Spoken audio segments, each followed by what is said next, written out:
ஸ்ரீமாத்ரே நமஹா. 93வது ஸ்லோகத்தில் இருக்கும்.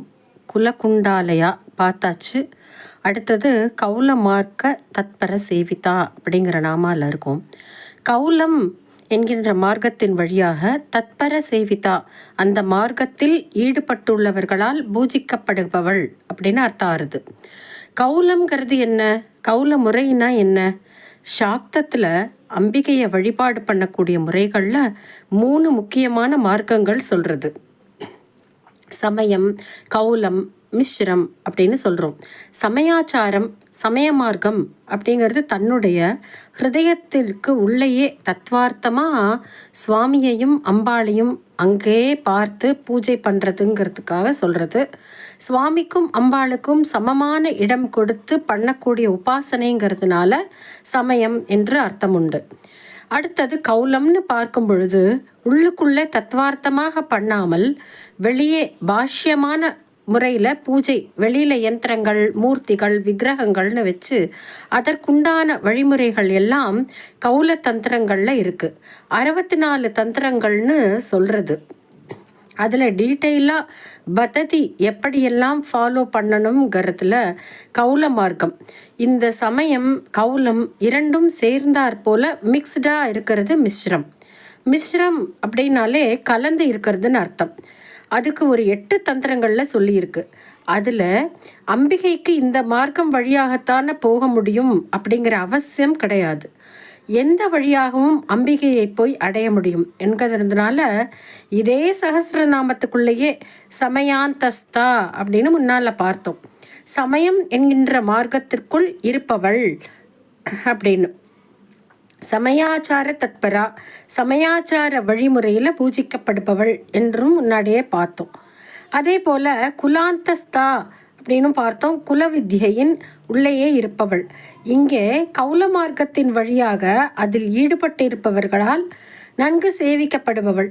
இந்த கௌல மார்க்கம் ஒரு ரகசியமாக அவாவா வம்ச பரம்பரை ஒருத்தர்கிட்ட இருந்து இன்னொருத்தருக்கு க்ளோஸாக உட்காந்து வாட்ச் பண்ணி சொல்லி கொடுக்குற விஷயமா இந்த கௌல மார்க்கம் இருக்குது. இதில் இருக்கக்கூடிய அனுஷ்டானங்கள் ரொம்ப ஜாஸ்தி, ஆச்சார விஷயங்கள் ஜாஸ்தி. ஆச்சார அனுஷ்டானங்கள்னு நிறைய வச்சுட்டு வரும்பொழுது பல பேருக்கு ஒரு கர்வத்துக்கு காரணமாக ஆயிடுறது. அந்த அனுஷ்டானம் நல்ல புத்தியை கொடுப்பதற்கு பதிலாக நான் இப்படியெல்லாம் ஆச்சாரத்தை வச்சுட்டு இருக்கேன்னு கர்வத்துக்கு இடமாயிடுறது. கௌல மார்க்கத்தில் இருக்கும் பொழுது ஒரு அப்பா தன்னுடைய பிள்ளைகிட்ட அல்லது ஒரு ஆச்சாரியன் தன்னுடைய தேர்ந்தெடுக்கப்பட்ட சத்பாத்திரமான சிஷ்யன்கிட்ட மாத்திரம்னு 1 to 1 ஆக கூட உக்காந்து அவகிட்ட ரகசியத்தை சொல்லி கரெக்டாக பண்ணுறாளா அப்படின்னு க்ளீனாக அப்சர்வ் பண்ணி அந்த வழியை சரி பண்ணி கொடுக்குற வரை கூடவே இருந்து பார்ப்பா. அப்படி பார்த்தா தான் கௌல மார்க்கத்தில் நுழைப்பவர்கள் சரியான ஒரு உபாசகன்களாக வெளியில் வர முடியும். இது கத்திமுனையில் நடக்கிற விஷயம் மாதிரி குருவுக்கும் அந்த அப்பாவுக்கும் அந்த ரெஸ்பான்சிபிலிட்டி நிறையா இருக்குது. அந்த மார்க்கத்தில் சரியாக கூட்டின்னு போகலைன்னா அந்த மார்க்கத்தில் போகிறவன் தவறான இடத்துல போய் நின்றுடுவான். முடிவு தெரியாமல் தவறான ஒரு மார்க்கத்தில் போயிடுறதுக்கு சான்ஸ் இருக்குது. பாஷ்யமாக பண்ணக்கூடிய பூஜையில் யந்திரங்களை எல்லாம் அவாவா இஷ்டத்துக்கு கடையில் விற்கிற யந்திரங்கள் அப்படின்னு வாங்கி எதையோ பூஜையில் வச்சு நாம் யூஸ் பண்ணும் பொழுது என்ன ஆறுது, ஏற்கனவே இருக்கிற பாவம் மூட்டை ஒன்று அது போராததுக்கு இந்த யந்திரங்களை எப்படி அதுக்குண்டான உயிரை கொடுத்து ஒரு ஜீவனை கொண்டு வந்து அதில் அம்பாளை ஆவாகனம் பண்ணி பூஜை பண்ணணுமோ அந்த வழியில் பண்ணாமல் ஏதோ ஒருத்தன் ஃபேக்ட்ரி ப்ரொடக்ஷன் மாதிரி மாஸ் ப்ரொடக்ஷன் பண்ணின இடத்துல இருந்து இருக்கிற யந்திரங்களை எடுத்துன்னு வந்து பண்ணும் பொழுது அதற்கு உண்டான ஒரு ஜீவன் இல்லாமல் மட்டும் இல்லை, அதனுடைய ரிவர்ஸ் எஃபெக்ட் நிறைய கொடுக்க ஆரம்பிச்சிடுறது. ஒரு கோணம் சின்னதாக ஒரு கோடு தப்பி போச்சுனாலோ அந்த கோட்டுக்கு மேலே இன்னொரு கோடு சைடில் கிராஸ் கட்டிங்காக ஒரு லைன் வந்துடுத்துனாலோ ஸ்ரீபுரமே முழுக்க அதில் அழிஞ்சு போயிடுறது. அப்படி பின்னப்பட்ட ஸ்ரீபுரத்தை ஒரு ஸ்ரீ யந்திரத்தை வச்சுட்டு நாம் பூஜைகள் எல்லாம் பண்ணுறதுன்னு பிரயத்தனப்பட்டால் முழுக்க பாழாதான் போகும். அதனால் இந்த யந்திர பூஜைகள் எல்லாம் வச்சு பண்ணுறவா ரொம்ப ஜாக்கிரதையாக இருக்க வேண்டிய விஷயம்னு பெரியவா தெய்வத்தின் குரலில் சொல்லியிருக்கார். யந்திர பூஜையை எல்லாம் வச்சுன்னு இருக்கிறவா முக்கியமாக இதில் கவனத்தை வச்சுக்கணும். கௌல மார்க்கம்னு போயாச்சுன்னா சரியான ஒரு குரு, நல்ல வழிகாட்டக்கூடிய தேர்ந்த ஒரு குரு, அம்பாள் ரூபமாகவே ஒரு குரு கிடைச்சா மாத்திரமே அந்த பூஜைக்கு இறங்கலாம். இல்லைன்னா சாதாரணமாக நாம் பண்ணக்கூடிய பாக்கி பூஜைகள் இருக்குது. யந்திரம் வச்சு தான் பூஜை பண்ணணுங்கிற அவசியமே கிடையாது. இந்த சகஸ்ரநாமம் முழுக்க ரகசியமாக எத்தனை வழிகள், எத்தனை ரூபங்களா அம்பாள் இருக்காள்னு நாம் பார்த்து தெரிஞ்சுட்டே இருக்கோம். ஒன்றுமே முடியலையா, நாம் குறைஞ்சபட்ச தர்மங்களாக என்ன தர்மங்கள் வச்சுருக்கோ சனாதன தர்ம வழியில் அந்த தர்ம காரியங்களை பண்ணிட்டு இருந்தாலே சாட்சாத்காரம் நமக்கு கிடைக்கும் என்பதாக பல மகான்கள் எல்லாம் சொல்லியிருக்கா. எல்லாவற்றுக்கும் மந்திரமான திருமந்திரத்தில் திருமூலர் சொல்கிறார், யாவர்க்குமாம் இறைவர்க்கு ஒரு பச்சிலை, யாவர்க்குமாம் பசுவுக்கு ஒருவாய் அருகு, யாவர்க்குமாம் உண்ணும் பொழுது ஒரு கைப்பிடி, யாவர்க்குமாம் பிறர்க்கு இன்னுரைதானே. எல்லோருக்குமாய் செய்யக்கூடிய விஷயங்களை சொல்கிறேன், நீங்கள் எதுவுமே சிரமப்பட வேண்டாம். இறைவருக்கு ஒரு பச்சிலை, பெருசாக 10,000 ரூபாய்க்கு புஷ்பத்தை வாங்கி சாத்தி ஓஹோன்னு பண்ணினாதான்னு இல்லை, மனசை பூர்ணமாக சுவாமிக்கிட்ட அர்ப்பணம் பண்ணி ஒரே ஒரு பச்சிலை சஹஸ்ரநாமாவுக்கும் சேர்த்து ஒரே ஒரு இலையை வச்சாலே போரும். அதுக்கு மேலே சுவாமி எதையுமே கேட்கல. அதுபோல் எல்லாருக்கும் ஆகக்கூடியது பசுவுக்கு ஒருவாய் அருகு, கொஞ்சம் புல், நித்தியம் கொஞ்சம் ஒரு கைப்பிடி புல் கொடுக்கறதுன்னு வச்சுக்கிறது. யாவர்க்குமாம் உண்ணும் பொழுது ஒரு கைப்பிடி, தான் சாப்பிடும் பொழுது ஒரு கைப்பிடி இன்னொருத்தருக்காகன்னு ஆகாரத்தை எடுத்து வச்சுக்கிறது. இதை தான் பெரியவா பிடியரிசி திட்டம்னு கொண்டு வந்தா. சமையல் பண்ண ஆரம்பிக்கும் பொழுதே ஒரு கைப்பிடி அரிசி நாம் எடுத்து வச்சு ஒரு மாதத்துக்குன்னு சேர்த்து சரியான ஒரு இடத்துல சேர்க்க வேண்டியதுன்னு ஒரு சிஸ்டம் கொண்டு வந்தார். சாப்பிடும் பொழுது ஒரு கைப்பிடி எடுத்து வைக்கிறத விட சமைக்க ஆரம்பிக்கும் பொழுதே ஒரு கைப்பிடி அரிசின்னு எடுத்து வச்சா அது பல கைப்பிடி ஆகும். அதுதான் பெரியவாளுடைய ஸ்பெஷாலிட்டி. யாவர்க்குமாம் பிறர்க்கு இன்னுரைதானே. கடைசியாக சொல்கிறார், உன்னால் ஒன்றுமே பண்ண முடியலன்னா மற்றவா கிட்ட நல்ல உரைகளை பேசு, நல்ல விஷயங்களை பேசு அப்படின்னு திருவள்ளுவரும் மிதையை தான் சொல்கிறார். இனிய உளவாக இன்னாத கூறல் கனியிருப்ப காய் கவர்ந்தற்று அப்படிங்கிறார். பேசுகிறதுக்கு இத்தனை நல்ல விஷயங்கள் இருக்குது, அதை விட்டுட்டு கெட்ட வார்த்தைகள் கெட்ட விஷயங்களை பேசினா நல்ல பழுத்த பழம் இருக்குது, அதை விட்டுட்டு காயாக இருப்பதை அதை கஷ்டப்பட்டு கடித்து சிரமப்பட்டு முழுங்குறா போல அப்படிங்கிறார். பெரியவா இந்த வார்த்தைகளில் எவ்வளவு கவனம் வச்சுக்கணும் அப்படிங்கிறத சொல்கிறார். மூலா நட்சத்திரத்தில் சரஸ்வதிக்கு வழிபாடு பண்ணுற விதமாக அன்னைக்கு மௌனம் அனுஷ்டிக்கிறது அவரோட வழக்கம். அதை பற்றி வேறு ஒரு இடத்துல சொல்லியிருக்கார். அம்பாள் கொடுத்த வாக்கை வச்சுட்டு நாம் எத்தனை நல்ல விஷயங்கள் பண்ண முடியுமோ அவ்வளவு பண்ணணும். ஆனால் பல நேரங்களில் நமக்கு தெரியாமையே பல வார்த்தைகள் விழுந்துடுறது உணர்ச்சி வேகத்தில். அப்படி தவறான வார்த்தைகள் உபயோகிக்கும் பொழுது அது அந்த வாக்தேவியான அந்த அம்பிகைக்கு நாம் பண்ணுற அபச்சாரமாக போயிடுறது. அந்த அபச்சாரத்தை சரி பண்ணணுமானால் அதற்கு பிராயச்சித்தமாக நம்ம மௌனம் அனுஷ்டிக்கணும் என்று சொல்றார்.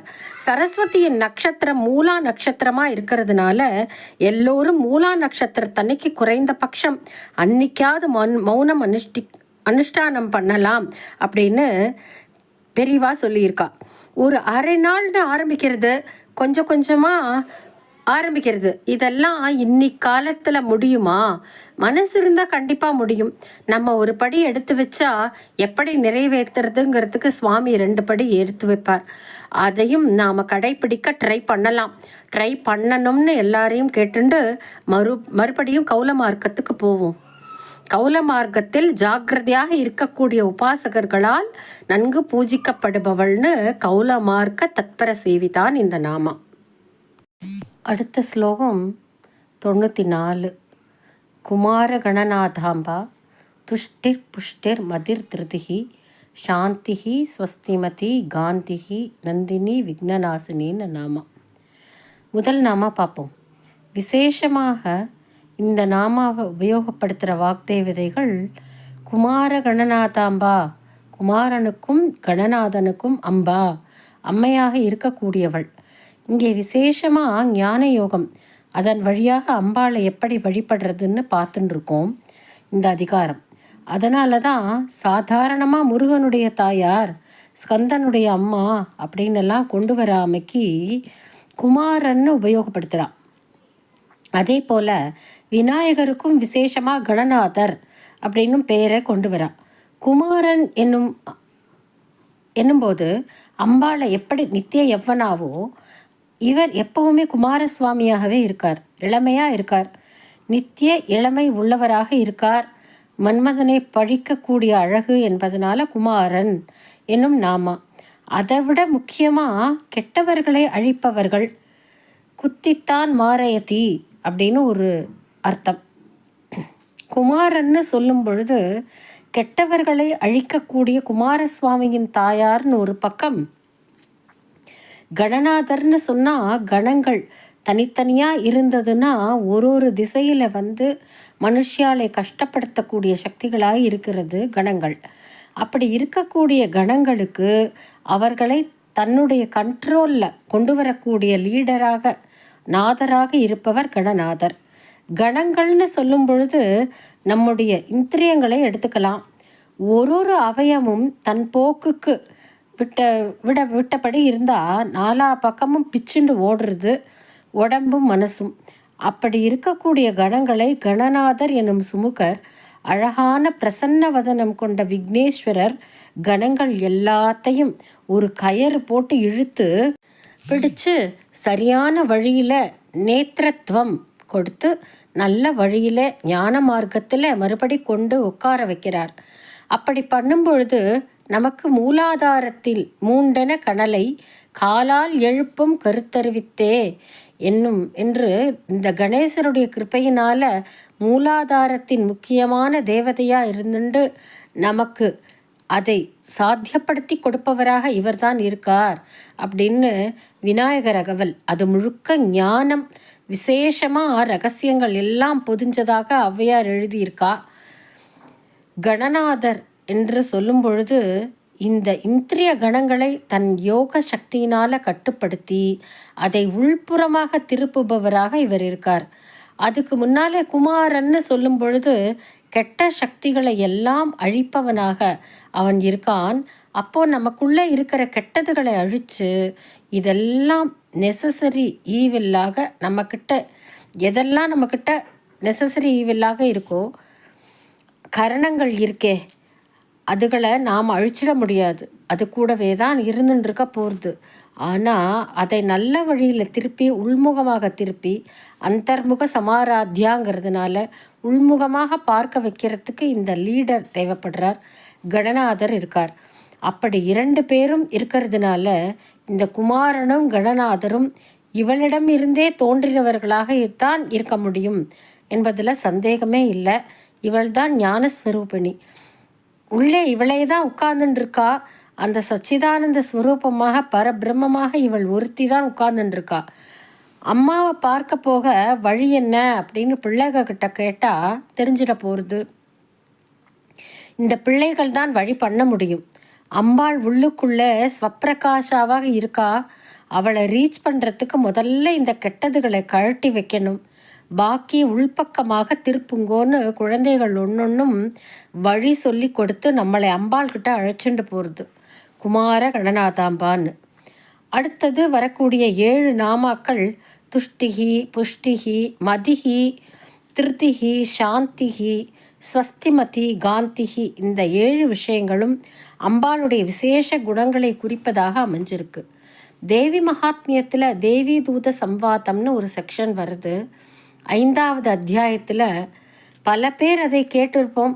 யா தேவி சர்வபூதேஷு அப்படின்னு சொல்லி காந்தி ரூபேண சம்ஸ்திதா, நமஸ்தஸ்யே நமஸ்தஸ்யே நமஸ்தஸ்யே நமோ நமஹான்னு ஒரு ரூபேணான்னு சொல்லும் பொழுது அதில் நிறைய இருக்குது. இதில் துஷ்டியில் ஆரம்பித்து காந்திகி வரைக்கும் நாமாக்கள் 7 விசேஷமாக போற்றப்பட்ட நாமாக்கள். இப்போ முதல் நாமாவை பார்ப்போம். யா தேவி சர்வபூதேஷு துஷ்டிரூபேண சம்ஸ்திதா நமஸ்தஸ்யே நமஸ்தஸ்யே நமஸ்தஸ்யே நமோ நமகா. இந்த ஸ்லோகங்களை எல்லாரும் ரொம்ப எளிதாக சொல்லக்கூடிய ஸ்லோகம். மனசார இதை மனப்பாடம் பண்ணுறதுக்கு சிரமமே கிடையாது. குணாதிசயத்தை மட்டும் மனசில் வச்சுட்டுட்டா யாதேவி சர்வபூதேஷு அப்படியே தான் இருக்க போகிறது. இந்த குணத்தை சொல்லி சம்ஸ்திதாயே நன்றாக அதில் அமர்ந்திருப்பவள் என்று இருக்க போகிறது. அதற்கப்புறம் 3 நமஸ்காரம். நமஸ்தஸ்யே நமஸ்தஸ்யே நமஸ்தஸ்யே. அடுத்தது நமோ நமகான்னு பெரிய நமஸ்காரம். ரொம்ப ஈஸியாக ஞாபகம் வச்சுக்கக்கூடிய ஸ்லோகங்கள். துஷ்டிஹி, துஷ்டிஹினா சந்தோஷம், சந்துஷ்டின்னு சொல்கிறது. தோஷம்னு சொன்னால் அர்த்தம் வேறையாயிடு போயிடும். சந்தோஷம், சன்னா நல்ல, துஷ்டி சந்தோஷ வடிவானவள். யாதேவி சர்வபூதேஷு துஷ்டி ரூபேண சம்ஸ்திதா. எந்த தேவியானவள் நிறைவு, திருப்தி, நல்ல திருப்தியின் வடிவமாக இருக்கிறாளோ அவளை நான் நமஸ்கரிக்கிறேன்னு பல நமஸ்காரங்கள். துஷ்டியை நமகா. அடுத்தது புஷ்டியை நமகா. புஷ்டி, இந்த உடம்பிற்கு எந்த ஒரு குறைவும் இல்லாமல் உடல் நிறைவு ஆரோக்கியம் வேணுங்கிறதுக்காக துஷ்டி மனநிறைவு, புஷ்டி உடல் நிறைவு என்று புஷ்டி வடிவமாக இருப்பவள். புஷ்டியை நமகா. மதிஹி, யாதேவி சர்வபூதேஷு புத்தி ரூபேண சம்ஸ்திதாய். அங்கு வரது மதிஹி நா புத்தி, புத்தியாக மதியாக இருப்பவள், புத்தியின் சக்தி மதிஹி. திருத்திஹி தைரியம், தைரியத்தின் வடிவமாக இருப்பவள். உடல் ஆரோக்கியம் மன ஆரோக்கியத்துடன் தைரியம், எந்த விதமான ஆட்டம் வரும்பொழுதும் அதில் நம்ம மனசை விடாமல் அம்பாளுடைய காலை சரணார விந்தத்தை அப்படியே பிடிச்சுண்டு நிற்கிறதுக்கு ஒரு தைரியம் வேணும்.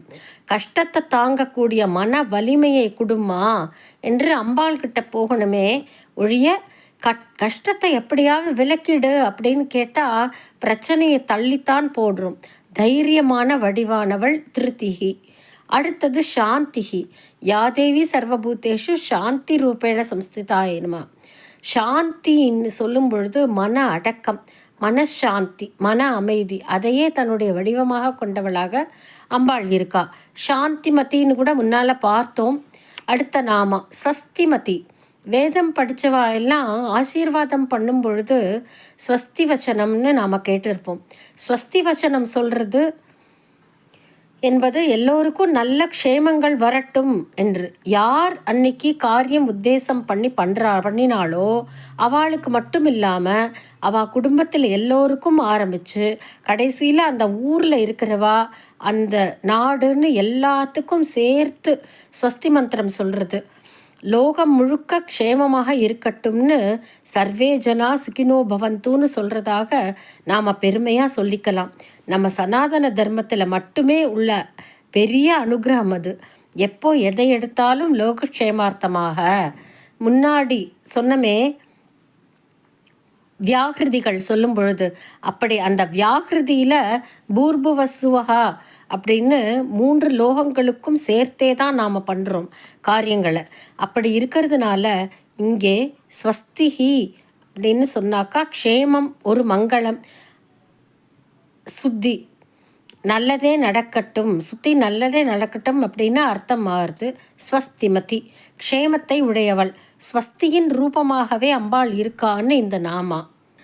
அடுத்தது காந்திகி. உடம்பில் இருக்கக்கூடிய ஒரு ஒளி, பளபளன்னு இருக்கக்கூடிய ஒளி. அந்த ஒளி அம்பாளுக்கு எப்படி இருக்குன்னா பார்க்கிறவா மனசை அப்படியே பளீர்னு கவர்ற மாதிரி தேஜஸோடு அம்பாள் இருக்கான்னு அர்த்தம். இதுவும் தேவி மகாத்மியத்தில் யாதேவி சர்வபூதேஷு காந்தி ரூபேண சம்ஸ்திதாயினமா. நமஸ்தஸ்யே நமஸ்தஸ்யே நமஸ்தஸ்யே நமோ நமஹா. ஸ்லோக வடிவிலேயே அங்கே இருக்குது. 7 நாமாவில் நாம் பார்த்தப்போ ஒன்று விட்டு ஒன்று ஆல்டர்னேட்டிவாக 4 நாமா தேவி மகாத்மியத்தில் ஸ்துதியில் இருக்குது அப்படிங்கிறத பார்த்தோம். இப்போது பார்த்த நாமாக்கள் எல்லாத்துலேயும் முதல்ல நம்மளுடைய குணங்களை கண்ட்ரோலில் கொண்டு வரத்துக்கு குமாரன் கணநாதன் 2 பேரையும் பார்த்துட்டு பாக்கி 7 விதமான குணங்களின் வடிவாக இவள் இருக்கான்னு தனித்தனியாக பார்த்துட்டு வந்தோம். இதே விஷயத்த 11வது அத்தியாயத்தில் தேவி மகாத்மியத்தில் அழகான ஸ்லோகம் ஒன்று இருக்குது. சிருஷ்டி ஸ்திதி விநாசானாம் சக்தி பூதே சனாதனி குணாஸ்ரயே குணமயே நாராயணி நமோஸ்துதே அப்படிங்கிறது சிருஷ்டி ஸ்திதி சம்ஹாரம் 3 விதமான தொழில்களுக்கும் சக்தி பூதே சனாதனி, அதற்கு மூல காரணமாக இருப்பவளே சனாதனி, எப்பவும் இருப்பவளே. குணாஸ்ரயே, எல்லா குணங்களுக்கும் இருப்பிடமாக இருப்பவளே. குணமயே, குணங்களையே தன் வடிவாக கொண்டவளே. நாராயணி நமோஸ்துதேன்னு சொல்கிறது ரொம்ப அருமையான ஸ்லோகம். இப்போ இங்கே சொன்னது தனித்தனியான குணங்களை சொல்லிட்டு வந்தோம். அங்கே அதை சேர்த்து எப்படி தனித்தனியாக சொல்கிறதே, எல்லா குணங்களாகவுமே அவளே இருக்கா அப்படின்னு சொல்லி குணாஸ்ரயே குணமயே நாராயணி நமோஸ்துதே அப்படின்னு சொல்லி ஸ்துதி அங்கே இருக்குது. 450வது நாமாவை பார்த்துடலாம். நந்தினி, காமதேனுவுடைய குழந்தையாக இன்னொரு பசு. சாதாரணமாக அப்படி ஒரு அர்த்தம். இங்கே நாம் தெரிஞ்சுக்கிறது 11வது அத்தியாயத்தில் தேவி மகாத்மியத்தில் தேவர்கள் எல்லாம் ஸ்துதி பண்ணினதும் அம்பாள் சொல்கிறா அவர்களுக்கு வரப்பிரசாதனியான அனுகிரகமாக 42வது ஸ்லோகத்தில் வருது. நந்தகோப கிருஹே ஜாதா யசோதா கர்ப்பசம்பவா தத்தத் சௌ நாசஸ்ய விந்தியாச்சல நிவாசினி என்று அம்பாள் அனுகிரகப்பதமாக அம்பாள் அவளுக்கு சொல்கிறா. யசோதையின் கர்ப்பத்திலே நான் பிறக்க போகிறேன். நந்தகோபன் என்னும் கோபன் வீட்டிலே நான் பிறப்பேன். அங்கே நந்தகோப கிரகே ஜாதா ததத் சவ் நாசயிஷ்யாமி, அப்படி பிறக்கக்கூடிய நான் அவர் இருவரை சும்பன் நிசும்பன் 2 பேரையும் நாசயிஷ்யாமி, நான் நாசம் செய்து விடுவேன் என்று சொல்லி விந்தியாச்சல நிவாசினி அம்பாள் அப்படின்னு சொன்னால் விந்தியாச்சல வாசினிங்கிற நாமாவை பார்க்கும்போது வேதவேத்திய விந்தியாச்சல நிவாசினின்னு பார்த்தோமே, அப்போ அங்கே இந்த ஸ்லோகத்தை ரெஃபர் பண்ணி இருக்கோம். இங்கே நந்தகோப கிரகே ஜாதா என்ற நந்தகோபரின் வீட்டில் பிறந்த பொழுது அவளுக்கு நந்தா அப்படிங்கிற பெயர், நந்தினி என்றும் பெயர் வந்தது. அவருடைய பெண் என்பதால் காமதேனுவின் பெண்ணான நந்தினி என்றும் கேட்டதெல்லாம் கொடுக்கக்கூடிய நந்தினி என்ற பசு வசிஷ்டருடைய ஆசிரமத்தில் இருந்தது. இந்த பசு இங்கே அம்பாளுடைய அவதார காரியமாக வந்தவள். நந்தகோபனின் வீட்டில் பிறந்து காலகிரகத்தில் கிருஷ்ணருக்கு எக்ஸ்சேஞ்சாக இவளை தான் கூட்டின்னு போகிறார்.